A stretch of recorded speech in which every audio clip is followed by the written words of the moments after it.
Hello everyone, this is Lavina and welcome to my channel. Do you keep thinking, when will my little one be able to feed himself, especially that rice with spoon or either drink a soup? Every parent is sailing in the same boat. So today's video is about practical life activities that we can do with our little ones so that they can gain some control and independence around this area of serving and feeding themselves.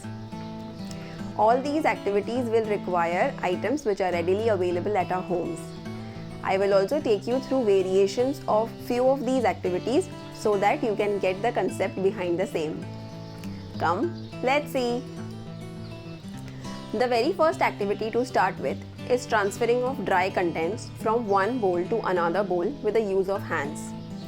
In this activity, we just need two bowls and any of the pulses or grains which are readily available at home. This can be started at a very early age of even 15 months. In this activity, it is important that we start with grains or pulses which are of larger size like chole or chickpeas, rajma, chavli or black-eyed beans, etc. And then once your child is able to get the hold of it, you can keep reducing the size of these pulses or grains, maybe by replacing it with rice, and then the difficulty level increases to even mustard seeds, which is even more smaller. So the concept behind is that start with the grains which are, or seeds basically, which are of larger size, and then keep reducing the size of the grain so that the difficulty level or the target level keeps increasing.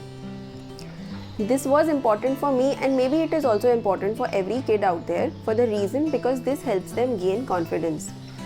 You would have observed that every kid gets very frustrated if he is not able to do a particular activity within few minutes. And so it is important for us to keep them engrossed and to gain their confidence level so that he can next time be approachable for the same. The second activity is basically again transferring of dry contents from one bowl to another bowl, but this time using a spoon. There are two variations for this. The first is like before, we can keep reducing the size of the grain or the pulses to increase the difficulty level. The second variation is we can keep changing the type of spoons that we are using. It is suggestible to start with something like a deep spoon or a soup spoon to first time introduce them to this activity of transferring, because it's much easier with it. Once they are able to gain control with the deep spoon, then you can replace it with a normal flat spoon like the one that we use to eat something. And then to increase the difficulty level more, we can then replace this flat spoon with a dessert spoon. The third activity is again transferring of these dry contents from one bowl to another bowl, but this time using a pair of tongs. Mostly it is available in every household these days, but if it is not, you can definitely go ahead and buy this from a local shop. Here there are again few variations. Instead, if you want to change the activity, you can replace these pulses or grains with pom-pom balls which are more colorful, or something from their toys which is more colorful, like maybe blocks or anything, so that they can again transfer it from one bowl to another bowl or one container to another container using the pair of tongs. The basic idea here is to help them understand the usage of tongs and how to use it. Once they gain control, we can then replace these tongs with tweezers. And in this, you can then play around with some activities, like maybe if you're using pom-pom balls, which I generally do, you can tell them to even sort the colors so that they can understand the concept of coloring as well as sorting. The fourth activity is the most loved one by the kids, because here we are introducing them water. So yes, we'll be transferring now liquid contents from one container to another container. Here we'll need two bowls, one is filled with water and the other is empty, and a sponge. This time they'll transfer water from one bowl to another bowl with the help of a sponge or a sponge. So they'll basically dip it in the bowl which has water and squeeze it in the bowl which is empty. It's really a fun-loving activity for them. Once they gain control of this, you can replace the sponge with droppers. They do not know that we have to squeeze the dropper to first remove all the air and then release it to fill the water. So yes, here with the usage of droppers, the difficulty level is really high. My little one is still struggling with the usage of dropper, but it's okay. I'll introduce it to him now and then, and he'll definitely get it. The next activity is again transferring from one bowl to another bowl, but this time without using any props. It is a suggestion that first start this activity again with dry contents like grains and pulses as mentioned before, and then replace it with water. Once they are pro with this, then maybe you can do the same activity using glasses.